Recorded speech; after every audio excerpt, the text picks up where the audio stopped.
साथियों नमस्कार। आज कक्षा 12वीं रसायन के अध्याय 9 के अंतर्गत एक केंद्रीय उपसंयोजन यौगिकों के सूत्रों को कैसे लिखते हैं, उनके नाम कैसे लिखते हैं, इस पर चर्चा करने जा रहे हैं। जैसा कि सूत्र शब्द का अर्थ होता है संक्षिप्त, अर्थात हम यौगिकों की संरचना को संक्षेप में सुगमता से प्रकट करने का जो तरीका है उसको हम सूत्र कहते हैं। यहाँ पर हम आज केवल एक केंद्रीय उपसंयोजन यौगिकों के नाम और सूत्र लिखने की चर्चा करेंगे। तो एक केंद्रीय उपसंयोजन यौगिक का अर्थ होता है उसमें केवल एक ही धातु परमाणु होता है, माने उसका एक जो उपसंयोजन मंडल है उसमें केवल एक ही धातु परमाणु होता है। इसके कुछ नियम हैं, पहले हम नियमों को जान लें, इसके बाद फिर उसका अभ्यास करेंगे। सबसे पहला नियम है, सबसे पहले आप केंद्रीय धातु परमाणु को लिखते हैं। दूसरे नंबर पे आप लिगेंड को अंग्रेजी वर्णमाला के क्रम में जमा लेते हैं। पहले ये आवेश के आधार पर लिखे जाते थे, लेकिन 2004 में IUPAC ने एक संशोधन कर दिया है। इसके अनुसार अब लिगेंड के नामों को अंग्रेजी वर्णमाला के क्रम में ही लिखना होता है, सूत्र हो या नाम हो। बहुतंत्र लिगेंड भी अब अंग्रेजी वर्णमाला के क्रम में ही लिखे जाते हैं। इसके लिए उनका पहला अक्षर जो उनके नाम में शुरू होता है वो पहला अक्षर ही उस क्रम को निर्धारित करता है। और संपूर्ण उपसंयोजन सत्ता के को हम जो पूरा उपसंयोजन मंडल होता है, कोऑर्डिनेशन स्फीयर होता है, उसको एक बड़े कोष्ठक में लिखते हैं। जो बड़ा कोष्ठक यानी स्क्वायर ब्रैकेट, चाहे वो मंडल आवेशित हो या अनावेशित हो, सबको ही हम गुरु कोष्ठक में यानी बड़े कोष्ठक में लिखते हैं। लिगेंड बहुपरमाणुक हो यानी उसमें एक से अधिक परमाणु हो तो उसे भी कोष्ठक में लिखते हैं। चाहे हम शॉर्ट नेम लिखें तो उसे भी कोष्ठक में लिखते हैं। जैसे EN हमने शॉर्ट नेम लिखा तो इसको भी कोष्ठक में लिखेंगे। आपका एक्वा यानी H2O है तो इसको भी कोष्ठक में लिखेंगे। एमीन है तो इसको भी कोष्ठक में लिखेंगे। और यदि एथिलीन डायमीन का हमें फुल फॉर्म भी लिखना है तो इसको भी हम कोष्ठक में लिखेंगे। समन्वय मंडल में धातु तथा लिगेंड इनके सूत्रों के मध्य कोई स्थान नहीं छोड़ा जाता है, सभी को एक क्रम से लिखा जाता है, इसमें कोई स्पेस नहीं दिया जाता। जब आवेश युक्त समन्वय मंडल का सूत्र बिना काउंटर आयन के लिखना होता है यानी उसमें प्रति आयन नहीं है, तो हम समन्वय मंडल के ऊपर जो आवेश होता है उसको हम सुपरस्क्रिप्ट यानी मूर्धांक के रूप में लिखते हैं। मान लीजिए इस पर 2 धन आवेश है तो हम इसको इस तरह लिखेंगे। ये अपन ने बड़ा कोष्ठक लिखा है, इसके अंदर वो आयन समन्वय मंडल के जो आयन वगैरह वो भर दिए। अंत में जो आवेश होता है वो इसके ऊपर यानी राइट साइड में ऊपर के सिरे पे लिखते हैं। धनायन के आवेश को ऋण आयन के आवेश से संतुलित कर लेते हैं। यदि काउंटर आयन लिखना होता है तो हम काउंटर आयन जो ऋणावेशित हो काउंटर आयन या धनावेशित काउंटर आयन होगा तो उस हिसाब से संतुलित कर लेते हैं। जैसे मान लीजिए आपके समन्वय मंडल पर 2 धन आवेश है तो इसको 2 ऋण आवेश वाले आयन द्वारा संतुलित किया जाएगा। मान लो क्लोरीन है, क्लोराइड आयन लगा रहे हैं तो इसमें हमें 2 क्लोराइड आयन लगाना पड़ेंगे। यदि समन्वय मंडल में ऋण आवेश है, मान लीजिए इसमें आपका 3 ऋण आवेश है तो यहाँ पे कोई 3 आवेश वाला धनायन लगाएंगे, यानी जैसे पोटेशियम है तो 3 धनायन लगा देंगे यहाँ पे। तो आपको ये ध्यान रखना है, धनायन है वो पहले लिखेंगे और ऋण वाला बाद में लिखेंगे और इसको संतुलित करना होता है। जैसा कि पहले भी चर्चा की जा चुकी है, 2004 में IUPAC ने जो अनुशंसा की थी उसके अनुसार लिगेंड के नाम अंग्रेजी वर्णमाला के क्रम पर आधारित होंगे, आवेश पर नहीं। और एक संशोधन और किया था, जो क्लोरीन के लिए क्लोराइड आयन के लिए क्लोरो लिखा जाता था, ब्रोमाइड के लिए ब्रोमो लिखा जाता था, अब ये चेंज कर दिया गया है। क्योंकि जब क्लोरीन पर ऋण आवेश होता है तो उसको क्लोराइड बोलते हैं, इसीलिए हम इसको जब लिगेंड के रूप में काम करता है तो इसे हम क्लोरिडो के नाम से लिखेंगे, क्लोरिडो।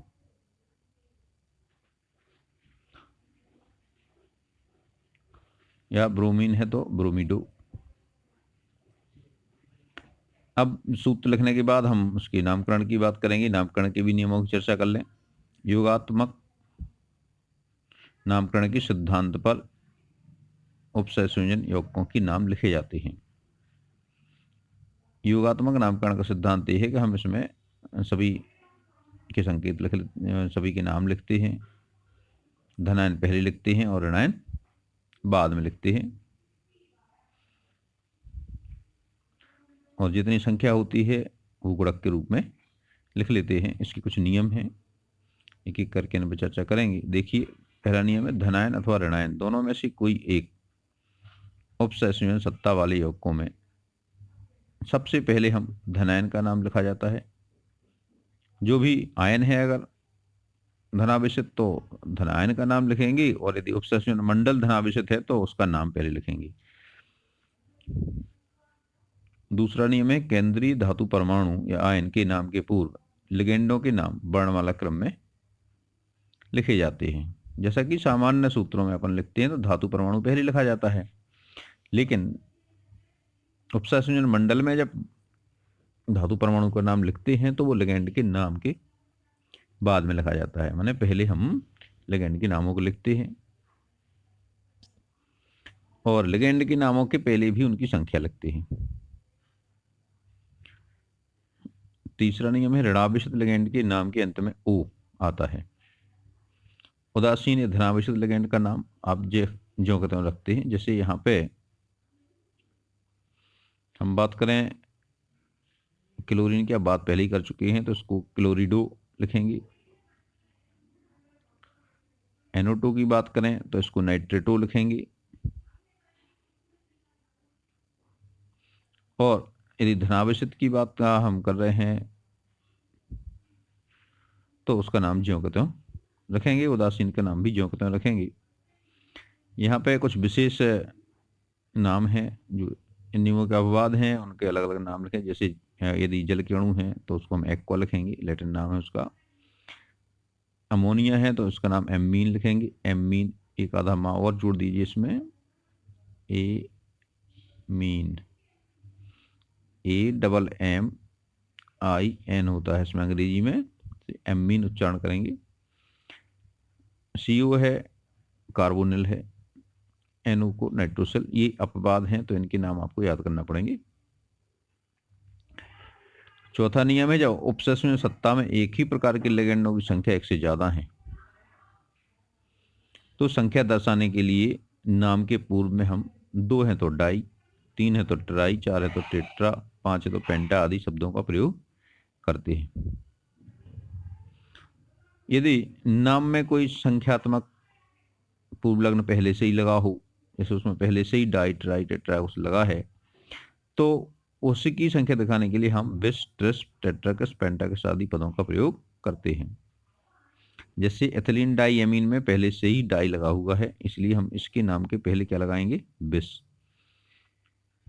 अगर 2 है तो बिस लगाएंगे, 3 है तो ट्रिस लगाएंगे, 4 है तो टेट्राकस, 5 तो पेंटाकस। इस तरह के पदों का प्रयोग उसके नाम के पहले करते हैं। और ऐसे लिगेंड्स को हम हमेशा कोष्टक में लिखते हैं, इनके नाम भी हमें कोष्टक में ही लिखना पड़ते हैं। जैसे यहाँ पे एक एग्जाम्पल आपको दिखाई दे रहा है, यहाँ पे है जी ट्राइफेनल फॉस्फेट फॉस्फीन। तो जो ट्राइफेनल फॉस्फीन है ये आपका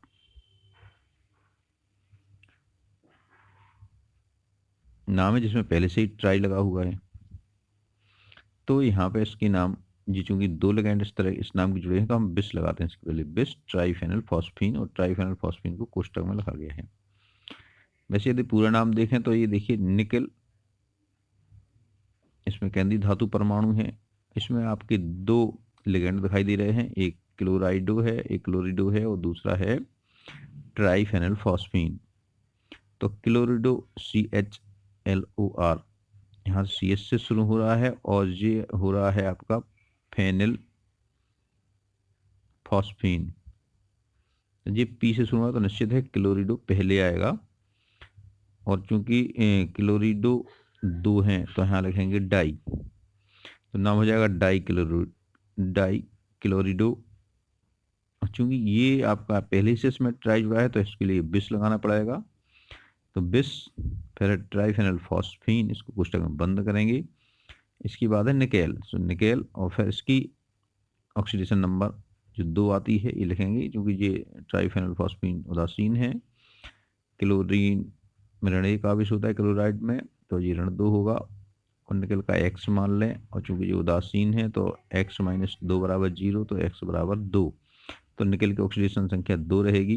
तो इस तरह से इसका नाम हो जाएगा डाइक्लोरो बिस ट्राइफेनल फॉस्फीन निकेल सेकंड। अगला नियम है धनावेशित, ऋणावेशित तथा उदासीन उपसर्जन सत्ता में धातु परमाणु की ऑक्सीजन संख्या हमेशा कोष्टक में रोमन अंकों में लिखी जाती है। यहाँ पर जैसे लिखा है अपने सेकंड, तो ये रोमन अंकों में इसको लिखा जाना चाहिए। 0 है अगर तो आप उसको भी कोष्टक में 0 लिखेंगे। और छठवां नियम है यदि संकुल आयन धनायन हो तो धातु का नाम ज्यों का त्यों लिखते हैं, जैसा उसका नाम है वैसे ही लिख देते हैं। और यदि समन्वय सत्ता का जो संकुल है वो ऋणावेशित है, ऋणायन है, तो धातु के नाम के आगे 8 लगा देते हैं। जैसे उसके लैटिन नाम में, कई धातुओं के लैटिन नाम में 8 लगाते हैं। जैसे आयरन है तो आयरन अगर धनावेशित समन्वय सत्ता का भाग है तो उसके लिए आप आयरन शब्द का ही प्रयोग करेंगे। और यदि ये ऋणावेशित समन्वय सत्ता का सदस्य है तो हम उसको फेरेट लिखेंगे, क्योंकि फेरम उसका लैटिन नाम है, उसमें 8 लगाएंगे, ATE फेरेट।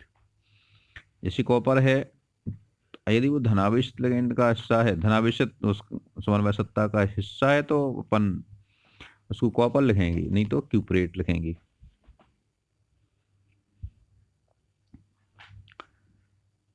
अगला नियम है उदासीन संकुल का नाम भी धनावेशित संकुल के जैसे ही लिखा जाएगा, उसमें धातु का नाम ज्यों का त्यों रहेगा।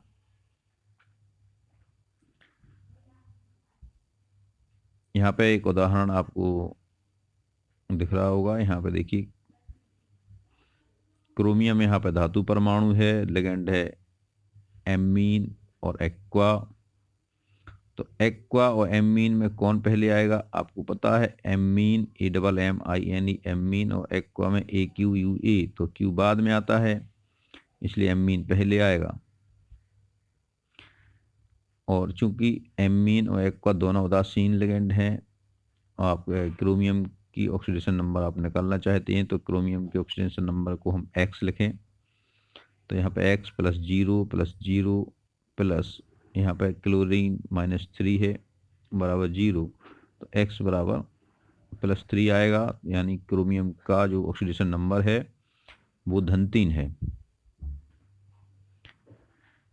इस तरह से इसका नाम हो जाएगा, देखिए क्रोमियम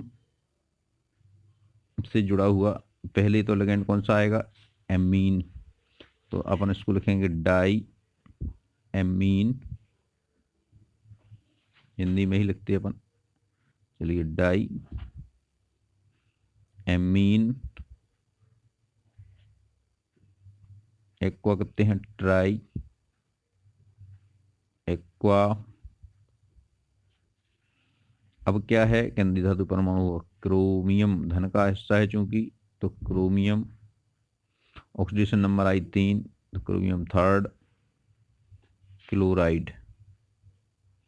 यहाँ पे एक ध्यान रखना है एक बात का, जब क्लोराइड काउंटर आयन के रूप में आता है तो क्लोराइड ही लिखेंगे, और जब लिगेंड के नाम पे आता है तो क्लोरिडो लिखेंगे, ये आपको ध्यान रखना है। इस तरह से नाम हो गया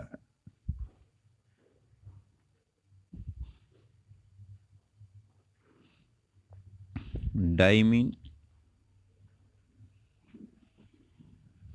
यहाँ पे लिखने में शायद यहाँ पे सूत्र में ये होना चाहिए, क्योंकि क्रोमियम इसमें संख्या 6 होती है, तो हम यहाँ पे यदि 3 कर लें, इसको एक्वा भी 3 कर लें, तो ये क्या नाम हो जाएगा इसका, try amine try aqua chromium third chloride. तो यहाँ पे आप एमीन के 3 समूह कर लीजिए, यहाँ पर जो 2 लिखे हैं इसको 3 कर लीजिए।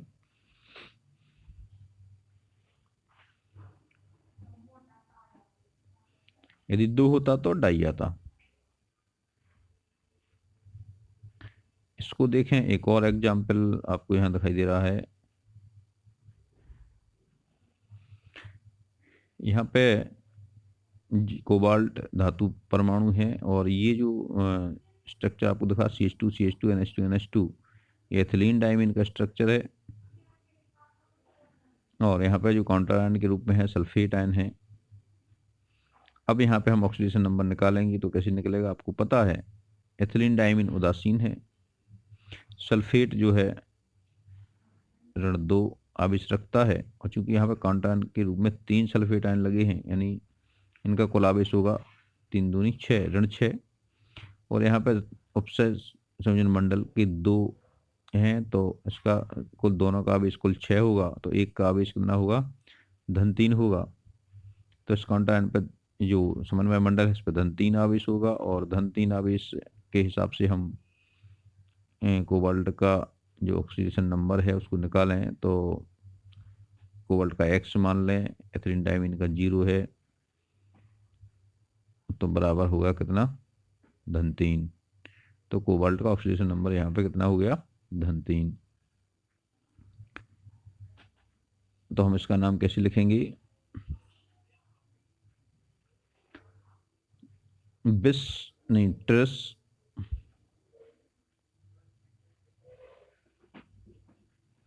एथिलीन, सॉरी इसका IUPAC नाम लिखेंगे ethane 1,2 die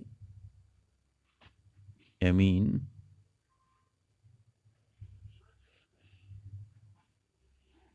cobalt third sulphate.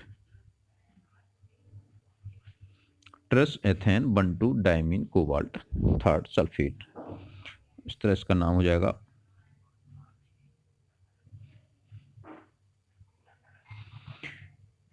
और भी अब अभ्यास ही करेंगे अपन। और देखिए यहाँ पे 2 उपसंयोजन मंडल आपको दिखाई दे रहे हैं। जब कहीं पे 2 उपसंयोजन सत्ता होती हैं तो ऐसे में यदि एक ही धातु परमाणु, एक ही प्रकार का धातु परमाणु है, तो हम दोनों की ऑक्सीकरण संख्या समान मानते हैं, यानी यहाँ पे Ag की ऑक्सीकरण संख्या आप समान मान लें दोनों में। और कुल मिला के उदासीन है ये, तो हम इन सब के लिए हम जो Ag है इसकी X मान रहे हैं, तो यहाँ पे आपकी 2X हो जाएंगी। और एमीन आपका उदासीन है, और साइनाइडो इसमें आपका एक ऋणावेश होता है, और ये टोटल 0 हो जाएगा। तो 2X बराबर 2, तो X बराबर हो जाएगा 1। यानी यहाँ पे Ag चांदी है, सिल्वर है, इसकी जो ऑक्सीडेशन नंबर है वो धन 1 है। इसके आधार पर ही हम इनके नाम लिखेंगे। और आपको ये पता है दाईं ओर जो लिखा जाता है वो ऋणावेशित संकुल है, और बाईं ओर जो लिखा जाता है वो धनावेशित संकुल है। तो बाईं ओर के संकुल पे जब हम इसका नाम लिखेंगे तो यहाँ पे हम सिल्वर लिखेंगे, और दाईं ओर वाले में लिखेंगे ऋणावेशित, तो उसमें हम अर्जेंटेट लिखेंगे। तो इस तरह से इसका नाम हो जाएगा डाईएमीन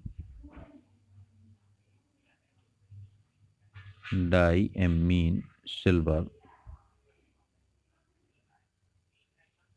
और इसके बगल में लिखेंगे अपन oxidation number first, diammine silver first,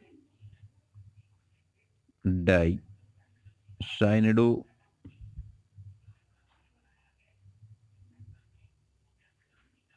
argentate,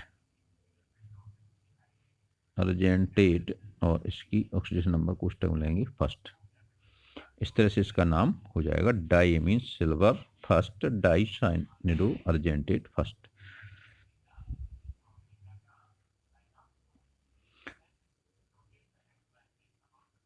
तो इस तरह से इसका नाम समझ में आ गया होगा। अब हम कुछ और अभ्यास करेंगे।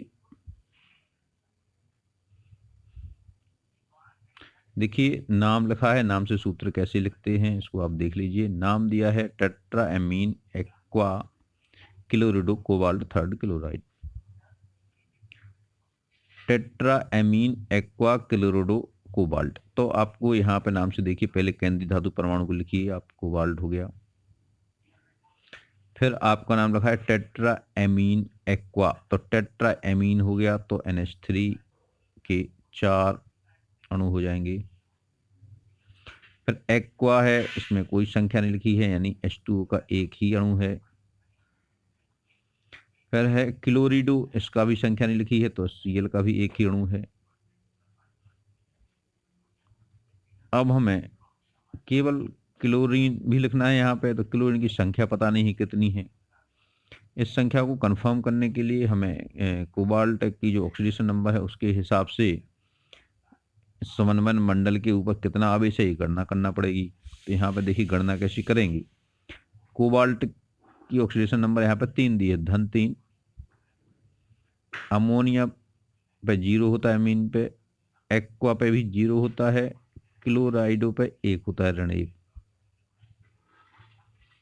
तो समन्वय मंडल पर कुल आवेश कितना होगा, धन 3 ऋण 1, यानी धन 2 आवेश है इस पे।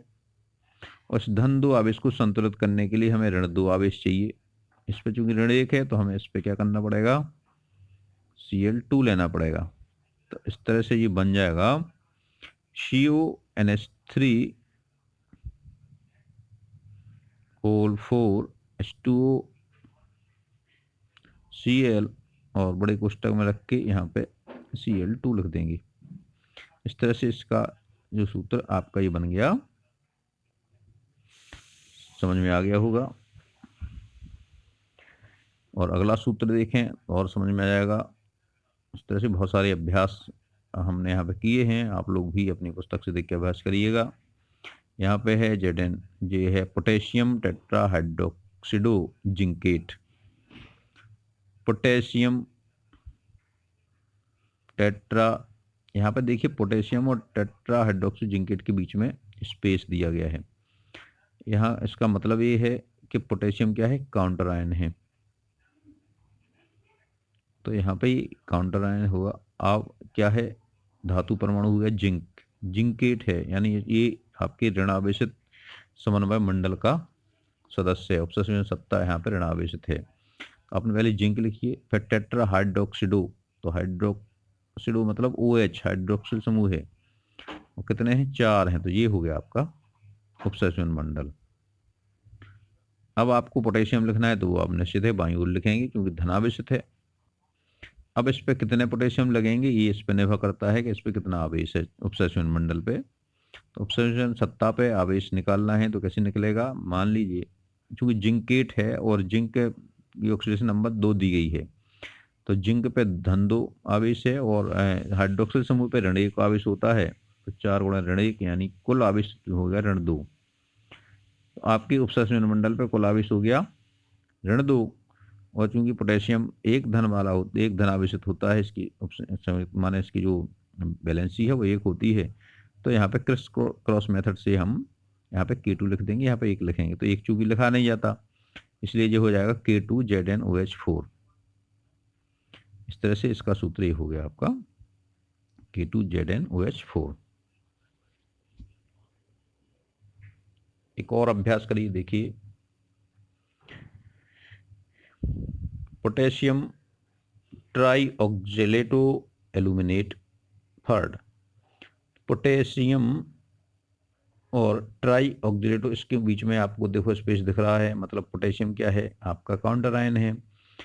अब आपकी धातु कौन सी है, एल्यूमिनियम है, एल्यूमिनेट लिखा है, यानी ये ऋण आवेशित समन्वय मंडल का सदस्य है। अब ऑक्जिलेटो कितने संख्या में, 3 है, तो ऑक्जिलेटो यानी C2O4 2 माइनस होता है इस पे, तो ये कितने हैं, ट्राई यानी 3 है। अब आप पोटेशियम की संख्या आपको निकालना है तो समन्वय मंडल पे आवेश निकालना पड़ेगा। तो इसके लिए क्या करेंगे हम, एल्यूमिनियम पे धन 3 आवेश है, इसको धन 3 लिखिए, और ऑक्जिलेट पे ऋण 2 आवेश होता है, तो धन 3 गुणे ऋण 2 बराबर क्या होगा, ऋण 3 उत्तर आएगा। अब चूंकि इस पे ऋण 3 आवेश है, इस पे धन एक आवेश है, क्रॉस क्रॉस विधि से हम इसको K3 लिखेंगे, यहाँ पे 1 लिखेंगे, 1 चूंकि लिखा नहीं जाता, इसलिए जो हो जाएगा K3Al C2O4 होल थ्राइस। इस तरह से ये फॉर्मूला आपका दिया जाएगा। इस तरह से बहुत सारे अभ्यास हम करेंगे, अगले भाग में और अभ्यास करेंगे।